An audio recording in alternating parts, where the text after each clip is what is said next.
नमस्कार. शेती सुरू केलीये, पण पहिल्याच वर्षी म्हणावा तसा नफा मिळत नाहीये का, असं खूप जणांसोबत होतं. तर आज आपण याच बद्दल बोलणार आहोत. त्या 7 मोठ्या चुका ज्या नवीन शेतकरी हमखास करतात, आणि हो, त्या टाळून नफा कसा कमवायचा हे सुद्धा पाहणार आहोत. हा आकडा बघा, 90%. धक्कादायक आहे नाही का? अभ्यासानुसार तब्बल 90% नवीन शेतकऱ्यांना पहिल्या वर्षी नफा मिळवण्यात अडचणी येतात. पण थांबा, याचा अर्थ असा नाही की शेती फायद्याची नाही. नाही, याचा अर्थ फक्त इतकाच आहे की काही अगदी सामान्य चुका आहेत ज्या आपल्याला टाळायच्या आहेत. आणि सगळ्यात चांगली गोष्ट काय आहे माहितीये? हे नुकसान आपण अगदी सहज टाळू शकतो, कारण या चुका ओळखायला खूप सोप्या आहेत. आज आपण याच चुकांची एक प्रकारची चेकलिस्टच बघणार आहोत, जेणेकरून त्या टाळता येतील आणि पहिल्या वर्षापासूनच नफ्याचा मार्ग मोकळा होईल. चला तर मग सुरुवात करूया आपल्या पहिल्या आणि सगळ्यात महत्वाच्या भागापासून, नियोजन आणि बाजाराचा अभ्यास. एक गोष्ट कायम लक्षात ठेवा, यशस्वी शेतीची खरी सुरुवात बी पेरण्याआधीच होत असते. ही बघा पहिली आणि सगळ्यात कॉमन चूक, कोणतंही प्लॅनिंग न करता कामाला लागणं. होतं काय की आपण बघतो आपला शेजारी काय लावतोय आणि आपणही तेच करतो. पण हा दृष्टिकोन शेतीत खूप खूप धोकादायक ठरू शकतो, कारण प्रत्येकाच्या शेताची माती, पाणी, हवामान सगळं काही वेगळं असतं. म्हणून उपाय काय, तर दुसऱ्यांची कॉपी करण्याऐवजी सगळ्यात आधी आपल्या जमिनीची माती तपासा, सॉइल टेस्ट करून घ्या आणि मग बाजारात कशाला मागणी आहे याचा अभ्यास करा. आपलं पीक हे डेटावर आधारित हवं, नुसत्या अंदाजावर नाही. आणि मग येते दुसरी मोठी चूक, बाजाराकडे ढुंकूनही न बघणं. विचार करा, एवढी मेहनत करून पीक काढायला आलंय आणि बाजारात गेल्यावर कळतं की भाव पूर्णपणे पडलेत. असं का होतं? सोपं आहे, कारण सगळ्यांनीच तेच पीक घेतलेलं असतं आणि मग पुरवठा इतका वाढतो की मागणी शिल्लकच राहत नाही. यावरून हेच दिसतंय की बाजाराचा अभ्यास हे काही एकदाच करायचं काम नाहीये, ते सतत करावं लागतं. म्हणून पेरणीच्या आधीच मार्केट चेक करा, विचार करा की खरेदीदारांना काय हवंय आणि मगच पिकाचं नियोजन करा. ओके, तर नियोजन झालं. आता वळूया दुसऱ्या भागाकडे, म्हणजे खर्च आणि आपल्याकडच्या संसाधनांचं व्यवस्थापन. कारण इथल्या चुका थेट आपल्या खिशावर परिणाम करतात, त्यामुळे इकडे लक्ष देणं फार गरजेचं आहे. ही तिसरी चूक, सुरुवातीला साधनांवर अफाट खर्च करणं.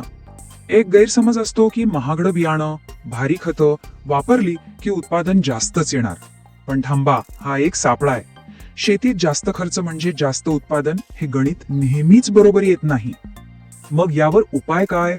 सोपं आहे, कमी गुंतवणुकीच्या शेतीने सुरुवात करा. म्हणजे आपलं लक्ष सुरुवातीचा खर्च कमी करण्यावर आणि प्रत्येक गोष्टीतून जास्तीत जास्त फायदा कसा मिळेल यावर हवं. यालाच तर म्हणतात कार्यक्षमता. आता ही चौथी चूक बघा, पाण्याचा घोळ. ही इतकी सामान्य चूक आहे ना, पण नुकसान खूप मोठं करते. एकतर पिकांना खूप जास्त पाणी दिलं जातं, नाही तर खूप कमी. दोन्ही गोष्टी पिकांसाठी मारक आहेत आणि यामुळे सगळी मेहनत वाया जाते. आणि यावरचा उपाय किती सोपा आणि प्रभावी आहे बघा, ठिबक सिंचन म्हणजे ड्रिप इरिगेशन. यामुळे अगदी अचूक पाणी देता येतं. पाण्याचा थेंब न थेंब वापरला जातो आणि प्रत्येक रोपाला हवं तेवढंच पाणी मिळतं. याने पाण्याची तर बचत होतेच, पण उत्पादनही वाढतं. पाचवी चूक, अनुभव नसताना मोठी गुंतवणूक करणं.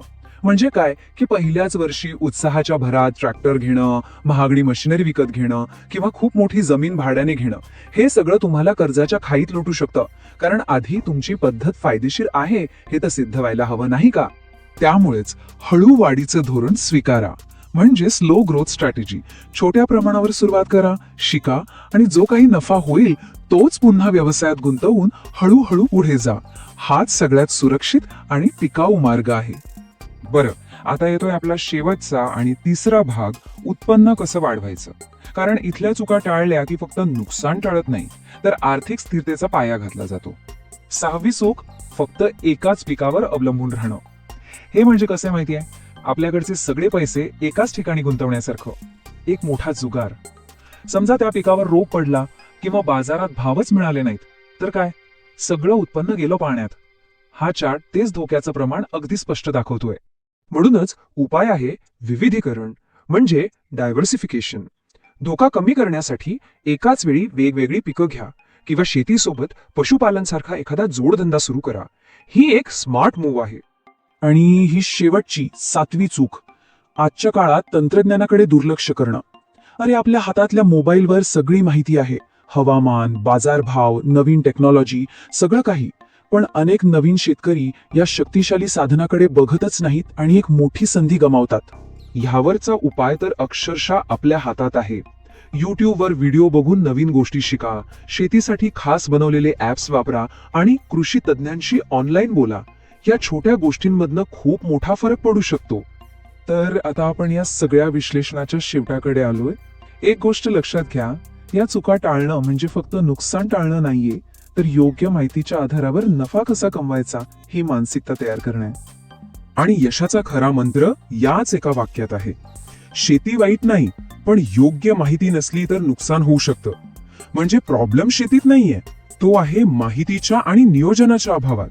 हे दोन्ही बरोबर असेल तर शेती 100% फायदेशीर आहे. चला तर मग पहिल्या वर्षात यशस्वी होण्यासाठीची ही 7 सूत्र पुन्हा एकदा पटापट बघूया. पहिलं, माती परीक्षण आणि बाजारभाव बघूनच नियोजन करा. दुसरं, कमी गुंतवणुकीची शेती करा. तिसरं, ठिबक सिंचन वापरा. चौथं, पेरणीआधी बाजारातली मागणी नक्की तपासा. पाचवं, ॲप्स आणि युट्यूब सारख्या टेक्नॉलॉजीचा वापर करा. सहावं, एका पिकावर अवलंबून न राहता विविधीकरण करा. आणि सातवं, एकदम मोठी उडी न मारता हळूहळू गुंतवणूक वाढवा. या 7 गोष्टी लक्षात ठेवल्या की यशाचा मार्ग सोपा होईल. आता जाता जाता एक प्रश्न, आपल्या सगळ्यांच्या अनुभवानुसार नवीन शेतकऱ्यांसाठी या 7 पैकी कोणती चूक सगळ्यात जास्त कॉमन आहे किंवा सगळ्यात जास्त नुकसान करते? काय वाटतं? आपले विचार कमेंट्समध्ये इतरांसोबत नक्की शेअर करा.